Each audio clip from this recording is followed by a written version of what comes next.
হামজাকে আশা নিয়ে সারা এলাকায় তো তুলফার যে হামজাকে পূরণ করবে তারা।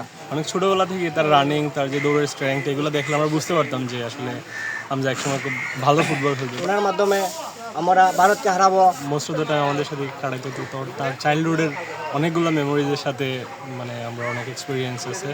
বিশেষ করে তার ফুটবল খেলার যে ব্যাপারটা, অনেক ছোটোবেলা থেকে তার রানিং, তার যে দৌড়ের স্ট্রেংথ, এগুলো দেখলে আমরা বুঝতে পারতাম যে আসলে হামজা একসময় খুব ভালো ফুটবল খেলতো। বাট এরকম ইন্টারন্যাশনাল লেভেলে, ইংলিশ প্রিমিয়ার লিগ লেভেলে খেলবে এটা এক্সপেকটেশন ছিল না। বাট আমরা এখন অনেক এক্সাইটেড, অনেক প্রাউড। আর এটা দেশের জন্য অনেক বড় একটা পাওয়া, আমাদের দেশের ফুটবলে অনেক বড় একটা সংযোজন হামজা চৌধুরী, জন্য আমরা অনেক গর্বিত।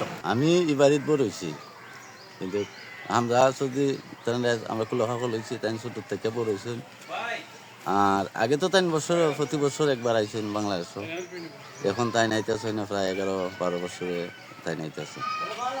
তাই না আওয়াটা আমরা অনেক আনন্দিত, অনেক গৌরব। আমরা তাই যাইতেছেন, আমরা খুশি। আমরা আগে অনেক স্বপ্ন দেখতাম, এখন তরুণরাও ওনাকে দেখে উৎসাহিত হবে এবং ওনার মাধ্যমে আমরা এশিয়া কাপ এবং বিশ্বকাপ খেলব এবং আরও তরুণরা ওনাকে দেখে আগ্রহ জন্মিবে এবং ওনার মাধ্যমে আমরা ভারতকে হারাবো। প্রথমবারের মতো ভারতকে হারানোর আমরা পরিকল্পনা করতেছি এবং ভারতকে হারানো মানে আমাদের ঈদ আনন্দ উদযাপন করা।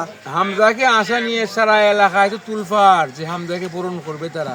কীভাবে পূরণ করবে, কীভাবে পূরণ করবে, সবাই এটাই ব্যস্ত আছে যে কি করলে যে হামজা মানে খুশি, মানে তারা মনের আনন্দটা প্রকৃত প্রকাশ পাবে। অনেকে তো গেট করতে, তুরন্তের গেট করতেছে। কেউ চাইছিল ফুল দিয়ে পূরণ করবে, কেউ মোটর বাইক দিয়ে শোডাউন করে ওই দূর থেকে নবীগঞ্জ থেকে নিয়ে আসবে। এবং বাড়িতে সবসময় আসা যাওয়া করতে সবাই যে দেখবে হামজা আসতেছে, খবর নিতেছে, কবে আসবে এরকম অনেক দিন যাবো। অনেক মানুষ হামজা ভক্তরা সারা গ্রামেই ভর্তি, সবাই ফুটবল প্রেমী যারা আছে সব জায়গায় সবাই ভক্ত, সবাই হামজার প্রেমিক। তাই এইখানে বাংলাদেশ আমরা স্থানীয় গ্রাম অফিসে নাই, এখানেও দেখা যায় যে মানুষ খুবই খেলার খবর খুবইভাবে তারা রাখে। হামজা বাড়িতে আসার পরে একটু রেস্ট নেওয়ার পরে আমাদের এই একটা অ্যারেঞ্জমেন্ট করছি সবাই দেখা করার জন্য। ওই আমার এই পাশের অংশেতে ওইখানে যাবে আধা ঘন্টার জন্য, এরপরে তো চলে আসবে আত্মীয়স্বজনরা বাড়িতে আসবে, আত্মীয়স্বজনদেরকে নিয়ে ইফতার করবে বাড়িতে। আর এখানে যারা মানুষজন, জনগণ যারা এলাকাবাসী যারা, ওদেরকে আমরা ইফতার যতটুকু পারি আর কি, এখানে তো ইফতারে কিন্তু দাওয়াত না, যেগুলো আছে আমরা ইফতার খাওয়াবো।